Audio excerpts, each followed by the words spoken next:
my boss has a pretty famous saying, all right, facts don't care about your feelings. And when it comes to college football, that couldn't be more true. Now, most of us want parity. We really want to believe that our team has a chance to win the whole thing. And really, outside of about 4 fan bases right now, that's just a mirage. And after week 1 of college football, it's pretty easy to see that there are 2 teams that stand out from the rest. They stand out physically, mentally. They stand out because they have the best players that play the most disciplined in all 3 phases. Those 2 teams are Alabama and Georgia.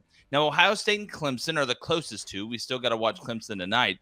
But those 2 have reached a level where they have a distinct advantage. The speed, the talent, the knowledge, and the will to do whatever it takes for the longest. Now, Bama looks to have one of the best teams Saban has ever had.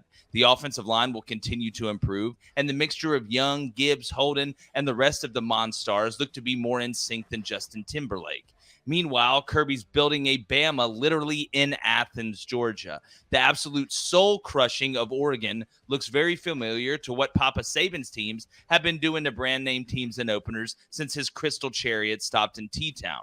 You take one look at the Georgia players getting off the bus, and it literally looks like a WWE promo. Stetson's playing loose because he's already a hero, and OC Todd Monken's finally opened up the offense, going from the Stone Age to the Renaissance in a split second.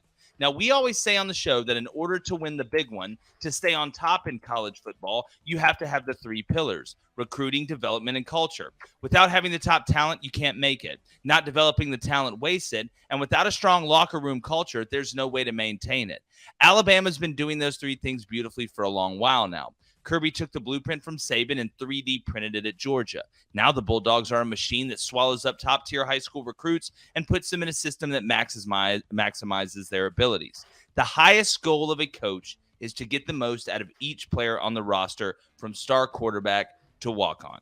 Now, these teams have motivation outside of their personal feelings. Bama wants to avenge last year and smell the crisp college football mountaintop air, while Georgia wants to prove they weren't a one-hit wonder. The season is young and a lot can happen. But it seems like we are heading for another Bama-Georgia collision unless one of the teams on the periphery with capable athletes can make a pretty big jump early. Now, we're off to a great start to the college football season, and I don't want to put a governor on the excitement, but it seems like it may be Groundhog's Day again. I do want to go ahead and bring in David Cohn, Blaine Crane here. Guys, I would love to sit here and say, I saw 6, 7 teams that have a chance to win it. Are there this one team really surprised me and looked like they have the guys up front that can win it. But after watching Bama and Georgia, I don't know how I can get anything out of it other than, well, looks a lot like last year, and Bama's even better. Yeah, I mean, we could dedicate an entire podcast to Alabama's dominance in this dynasty that Nick Saban has created. And it's not lost on any of us that the guy who's creating the second closest program to that is an heir apparent and coached under Nick Saban. And then the guy who's really done it in the ACC with Clemson, who's going to be on the slate tonight, and Dabo Swinney, he played at Alabama. So, look, my first reaction is this is not good for college football, right? To see 2 dominant programs, Georgia and Alabama, and no one else really has a chance even after opening weekend. But then again, you think about, what breeds motivation better than competition?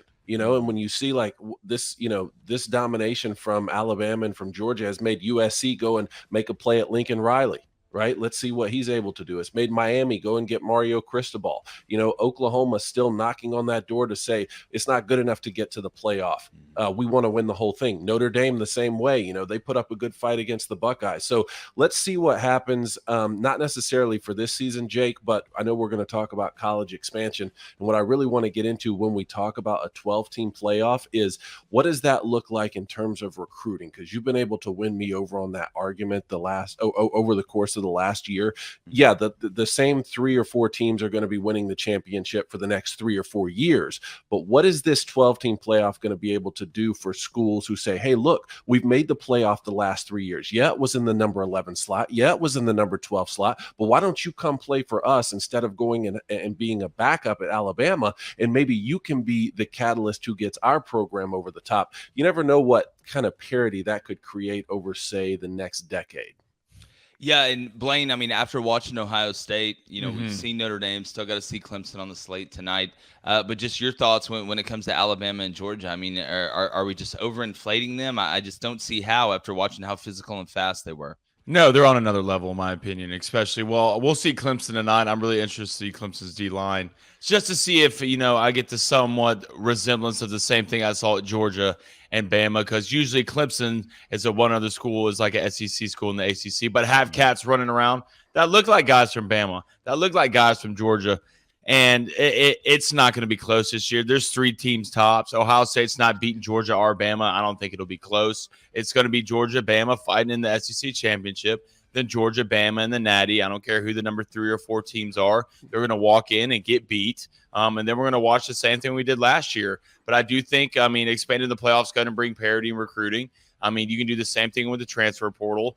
You can have the one-hit wonders that can maybe get you there and maybe win you a game. You never know. Anthony Richardson, maybe next year. I know he's a top 10 pick, but we'll see. There's not really a team or a guy out there that's going to be able to stop Bama or Georgia. You go back and watch these games. Oregon, what was Oregon, 11th, 12th? Mm-hmm.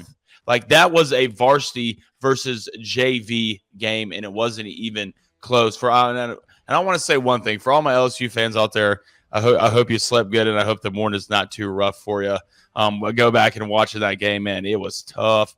Still believe in Brian Kelly, though, man. I have so many LSU fans hit me up last night. Hey, would y'all gone for 2 last night on that last drive?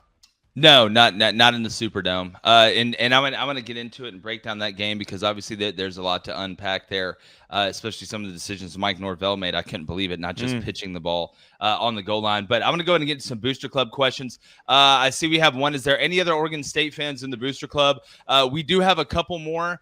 We'd love to have more, but I do want to say this about Oregon State. Thought they looked really good. I thought Nolan looked really good against Boise State. A lot of people thought that game was going to be a lot closer than it was.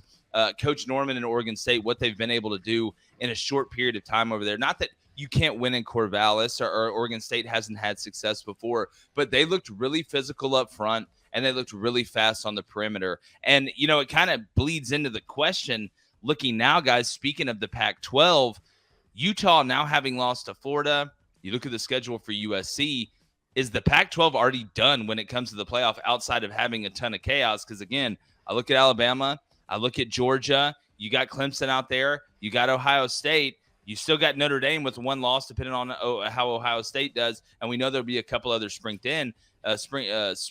in there, but Oregon got absolutely dismantled and deconstructed by Georgia and put in their place. Like I said, Utah lost. We still don't know about USC. Washington's interesting. Oregon State is. But outside of Utah, I don't see a team in the Pac-12 that's going to make the playoff. It's going to be another year without a Pac-12 team in the playoff. And we know that after week 1, pretty much. I'd put it at 75 to 80% chance.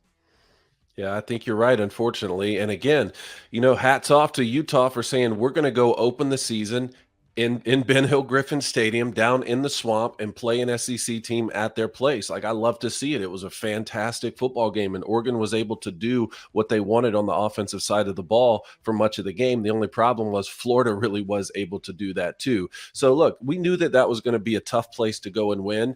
But sadly, I thought Utah was the best chance for the Pac-12 to be able to make the playoff. I don't know if that's going to happen, because you're listing off all those teams who not only remain unbeaten, but who are going to be tough to beat throughout the season. And I think you can throw Michigan in there too. We're going to see what happens in the Big Ten West. But again, and the only reason I say that is because we've seen those two spots be taken up by SEC teams so frequently, right? Even when one, oftentimes Alabama, doesn't make the conference championship. Well, what happens in the Big Ten East if something similar were to happen? If you get a Michigan, Ohio undefeated team, undefeated game in the horseshoe like my freshman year, and one of those teams has 1 loss and is sitting there on the outside, never know what could happen in the Big Ten championship. So that's another thing to consider. And then honestly, the Big 12 as well. Let's see what shakes out with Oklahoma State, Oklahoma, and Baylor. You never know, like, if one of those teams is going to be 1 loss, especially if they were to win the conference championship.